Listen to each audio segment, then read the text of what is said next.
Avant-propos.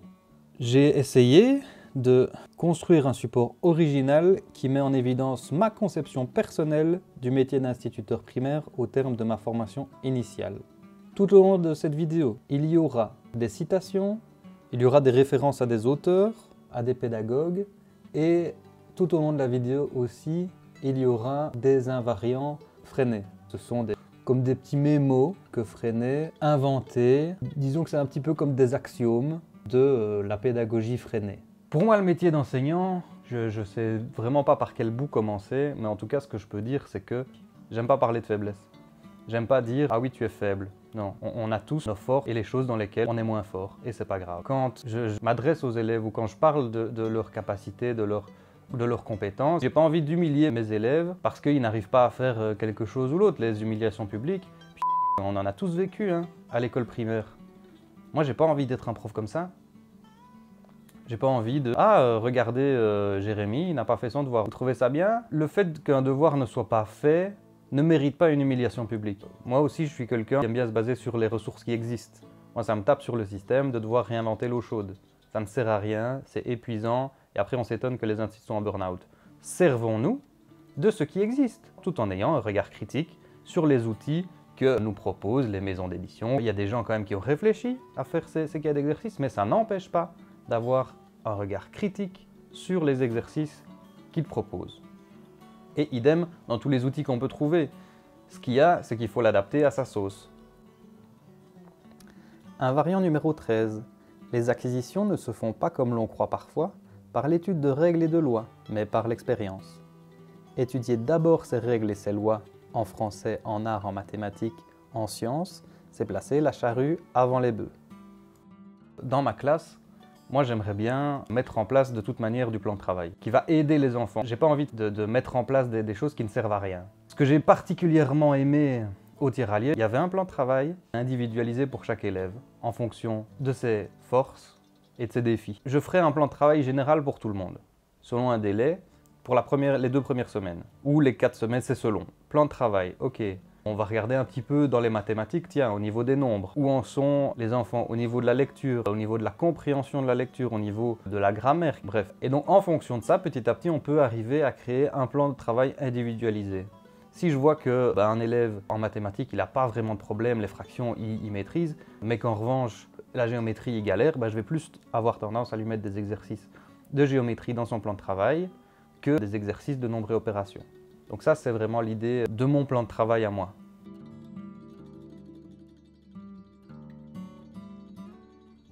De mettre en place tout ce qui est entretien, qu'on habitue l'enfant à pouvoir présenter quelque chose. Et moi, j'ai envie que ces enfants qui puissent apprendre à être autonomes en se servant des référentiels. Allez, mettons, j'arrive en classe. Premier jour, ah les enfants, on va faire des présentations, des entretiens. D'abord, qu'est-ce que c'est? Est-ce qu'on a un ordi dans la classe? Est-ce que les enfants peuvent trouver ça de toute manière? Il y a un dictionnaire, ok. Mais rien que pour l'utilisation du dictionnaire, est-ce que les enfants savent utiliser un dictionnaire? Les premières leçons que j'ai envie de donner aux enfants, que ce soit en remplacement ou quoi, c'est tiens, l'utilisation du dictionnaire, comment est-ce qu'on fait? Mais pas en disant voilà une méthode, voilà ce qu'on fait. Non, mise en recherche, qu'est-ce qu'on fait quand il y a un mot qu'on ne connaît pas?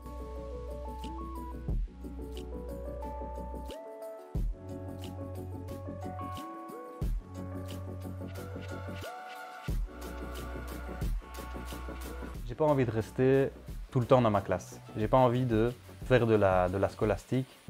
Partir évidemment de la réalité de l'enfant. Les cours de géo, ça va pas être alors la Belgique, quelles sont les 10 provinces. Non, ça c'est ça me fait chier moi. Alors je vois pas pourquoi ça intéresserait les enfants.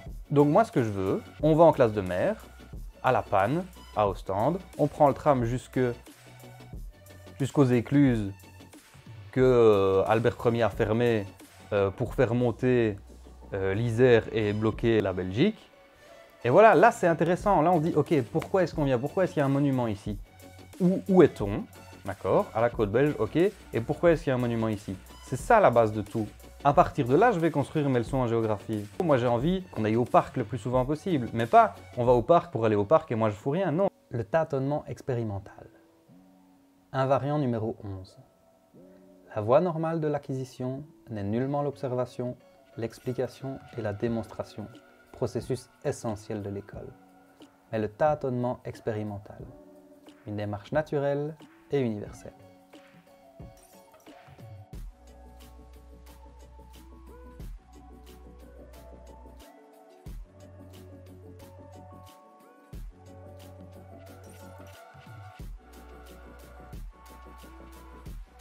Qu'est-ce qu'on observe? Tiens, est-ce que les arbres ont des feuilles? Oui, non, pourquoi? Tiens, est-ce qu'il y a des animaux? Oui, non, pourquoi? Est-ce que les arbres ont des fleurs? Est-ce que c'est des fruits? Tiens, comment ça se passe? Voilà tout ce que j'ai envie de travailler avec les enfants. Je pense que une classe du dehors par semaine, ce serait l'idéal, ce serait génial. Moi, je kifferais trop faire ça. Après, en fonction de ce qui est possible ou pas, ce sera peut-être pas toutes les semaines.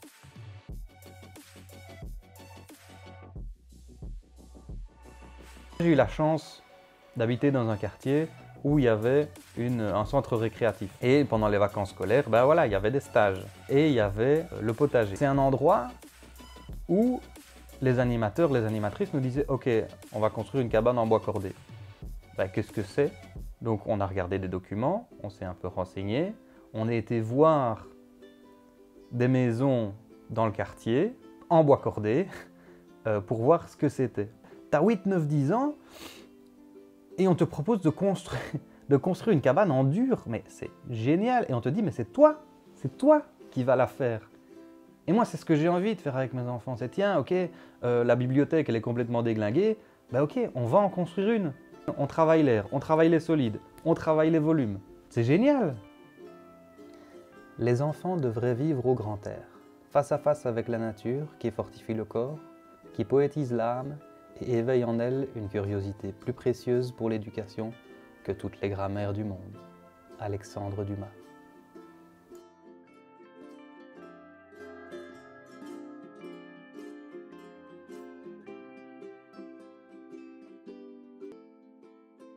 Printemps des sciences, les Chirous, Churchill au cinéma. On fait un travail avant, pendant et après. Au musée, à l'aquarium. Visiter Liège, en Outremeuse, Potal, la légende de Tchanché, le pont des Arts, quai des Tanneurs, la place Sainte-Barbe, le cursus des remparts, au fort de la Chartreuse, Cadel, Aubel. Je vais essayer de conclure en disant qu'il y a plusieurs pédagogies et que les solutions, elles sont plurielles. Il n'y a pas une bonne solution, sinon c'est la solution unique, ah, ben super.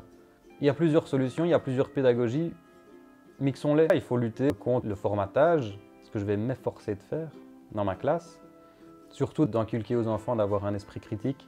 Si on dit que le savoir est une arme, il faut apprendre aux enfants à lire des livres, parce que c'est en étudiant les erreurs du passé qu'on évite de les refaire. C'est très très bateau ce que je dis, mais c'est vrai. Ben oui, je veux que dans ma classe il y ait un coin lecture, qu'on ait le quart d'heure lecture. Je préfère qu'un enfant lise un manga plutôt qu'il ne lise rien. Je pense que pour passionner les enfants, il faut être passionné soi-même. Quand quelque chose m'intéresse, ben voilà, j'ai envie de le partager à mes enfants, enfin à mes élèves, pardon. Que ce soit un livre, une vidéo, dire « Ah ok, il se passe ce fait social-là ». Et je ne pense pas que je ne ferai pas de la reproduction sociale, mais je serai conscient et je voudrais la limiter un maximum, parce que c'est ça qui est important pour moi, c'est qu'il soit quelqu'un de cultivé. Moi, je pense que ce qui est important, c'est que les élèves soient des enfants cultivés, qui terminent prof, pompier, boulanger, plombier, RH, au moins ils seront cultivés.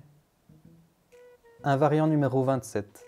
On prépare la démocratie de demain par la démocratie à l'école. Un régime autoritaire à l'école ne saurait être formateur de citoyens démocrates. Invariant numéro 29.